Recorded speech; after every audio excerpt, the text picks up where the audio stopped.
Hi everyone, जैसा कि मैंने आपको बताया था पिछले पार्ट में चेंज ऑफ नरेशन, ओके, उसमें मैंने बताया था आपको इंटरोगेटिव सेंटेंस वाले वाक्य। अब मैं बताने जा रहा हूँ commands and request. Commands means आदेश वाले, रिक्वेस्ट मीन्स प्रार्थना।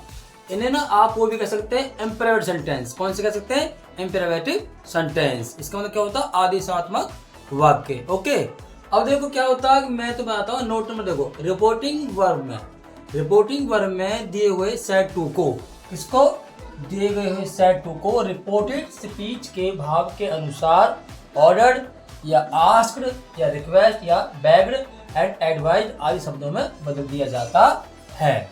और एक नंबर क्या, दूसरा नंबर क्या है कि इनवर्टिज कोमा को हटाकर आपको करना टू का प्रयोग करना। आप हमेशा इनवर्टिज कोमा को हटाकर टू लगाना। क्या लगाना? टू।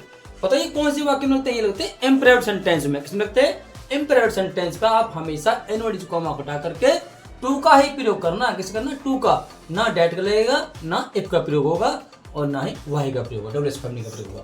एग्जाम्पल देखो, जैसे the teacher said to Mohan get out of the class. तो इसमें कैसी भावना है? इसमें कैसी भाव है? इस भाव इसमें आदेशात्मक वाला, क्योंकि टीचर ने मोहन से कहा कि gate out of the class, class से बाहर चले जाओ। तो क्या आएगा? The teacher. तो किसे क्या करेंगे? सेट टू करेंगे ऑर्डर्ड में। ऑर्डर आ गया, उसके बाद आपका मोहन, उसके बाद इनवर्टिज कोमा को हटा कर क्या लगाते हैं? टू। और टू के बाद हमेशा क्या आती है? हमेशा फर्स्ट फॉर्म आती है। तो गेट का gate out of the class.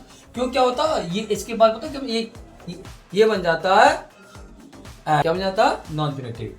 अब देखो एग्जांपल देखो, Mohan said to Rajan please go to the station with him. तो इसमें कौन सी भाव है? इसमें भाव है रिक्वेस्ट की। क्यों? प्लीज मिला। क्या मिला? प्लीज इनवर्टिज कोमा के बाद। जहां कहीं भी आपको सेंटेंस में इनवर्टिज कोमा के बाद प्लीज मिले तो समझ लेना उसमें क्या भावना आएगी?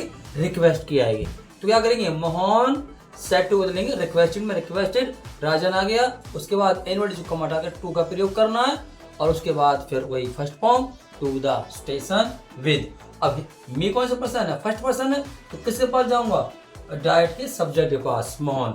तो आप क्या करोगे? इस मी को डायरेक्ट के सब्जेक्ट अनुसार बदलते हैं। तो मोहन यहाँ क्या हो जाएगा? हिम हो जाएगा। क्या हो जाएगा? हिम हो जाएगा। अगला सेंटेंस देखो आप, he said inverted begin don't open the door. Mohan यहाँ लगाया उसने।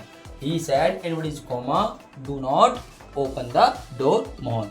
इसका मतलब है कि इसने इससे कहा, मोहन से, क्योंकि ऑब्जेक्ट है। तो क्या आएगा? He asked Mohan. अब क्या कि नॉट आया। क्या आया? नॉट। तो आप पहले नॉट का प्रयोग करेंगे। क्या करेंगे? नॉट का। और ये डू हट जाएगा। उसके बाद क्या करोगे? फिर वही प्रक्रिया जो है, जो मैं बता रहा हूं आपको, इनवर्टिज कोमा हटा करके टू का प्रयोग, क्योंकि सेंटेंस कौन सा है? इम्पेरेटिव सेंटेंस है। उसके बाद फर्स्ट फॉर्म रहेगा open the door. That's it.